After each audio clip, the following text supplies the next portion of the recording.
In the name of our Creator, Redeemer, and Sustainer. Amen. Good morning to you all. So I'm curious, how many of you were a little sad when news came out that the winning Mega Millions lottery ticket was sold in Illinois? I'll have to admit that I purchased a ticket, even though the odds are 1 in 302.6 million that I'd win. I read that the final amount was somewhere about $1.33 billion. That's a lot of money. I'm not even sure what I would do with that kind of money. It seems too much money for one person or family to even have. Yet there are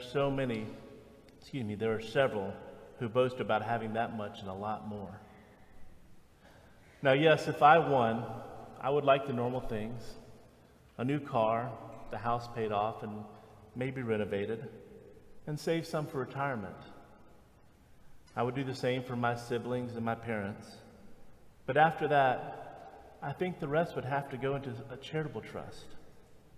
I worry that that amount of money would change me in ways that I wouldn't like. So it would be better off to use the money to help others. I feel that I would feel bad if I spent that amount of money, and I know I can't take it with me when I die. So I feel I just need enough to get by. But now, I'm not sure about you, but I seem to get hundreds of emails every day wanting me to buy more and more things. But I've been deleting these emails without opening them to prevent me from wanting something that I really don't need. Things that would end up forgotten in a corner getting dusty. See, this past week in our house, we've been doing a lot of purging and in order to declutter and reduce the stuff that we don't have use for. What we can donate, we donate. What we can recycle, we recycle. And the rest has to simply be thrown out. The problem now is that as we remove stuff to make more room, I see the opportunity to purchase something new to fill that void. Don't worry, I'm not going to do it. But instead, I should be comfortable with that new empty space. I hope I'm not the only one that has this problem. After all, haven't we all been programmed to want the newer and better thing? The newer and better thing that will make our lives easier, to purchase that item that will revolutionize our life. Now, there are times when that new thing makes life a little bit easier. And I'll have to admit, the microwave is one of those things, which unfortunately for us has died, so that's one purchase we'll have to make. But more often than not, the appeal of having that new item wears off, and it gets put in the corner to collect dust or stuffed into a closet. You know that cleaning philosophy, the one I like so much: out of sight, out of mind. But unfortunately, that will catch up with you one day in the form of an avalanche when you open that closet door. Now suppose things that are supposed to make our life easier are giving me anxiety as they add clutter to our house. But as we remove that clutter, I feel a sense of calmness come over me, even as that urge to buy more stuff kicks in. I'm now able to see what is important to me and what I truly need in my life. But it was amazing as I sifted through stuff and asked myself, what was I saving this for? In fact, I'm ashamed to admit, I found a few empty boxes and just shook my head. In one room, the clutter had gotten so bad that I had saved empty boxes. This is what happens when you let life get so busy and you have an extra room. You just kind of put things in there and say, I'll get to that tomorrow, or perhaps this weekend. Then you forget until the room is so full and you have guests coming.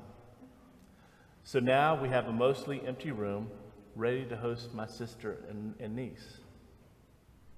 I tell you all this because the question I kept asking myself while I cleaned the room is the same question being posed in today's gospel reading. What are we saving for? In the gospel reading, we're traveling with Jesus from Galilee to Jerusalem. Jesus is asked by someone in the crowd to be an arbitrator between him and his brother over their inheritance. But Jesus rebukes him and reminds the crowd assembled to take heed against greed. Our lives should not be about the possessions we have. Our thoughts should be on greater things. And as Jesus does, he taught through a parable. Jesus told the story of a rich man who was very successful. Not only has he produced enough crops to make him rich, but he has such an overabundance that he can't store it with his current facilities. So he decides to tear down the current warehouses and build new ones. Now I want to pause here for a second and nitpick. Why did he have to tear down the old barns? Couldn't he have just built new ones right next to it on the land? It seems like that would have been a cheaper thing to do and a lot more environmentally friendly. But I guess that he was just so rich that money was not an object, and he wanted a newer and bigger storage facility, so that's what he got. But now he is so comfortable, he's told himself to relax, eat, drink, and be merry. He had everything he needed and much more. So now he didn't have anything to worry about.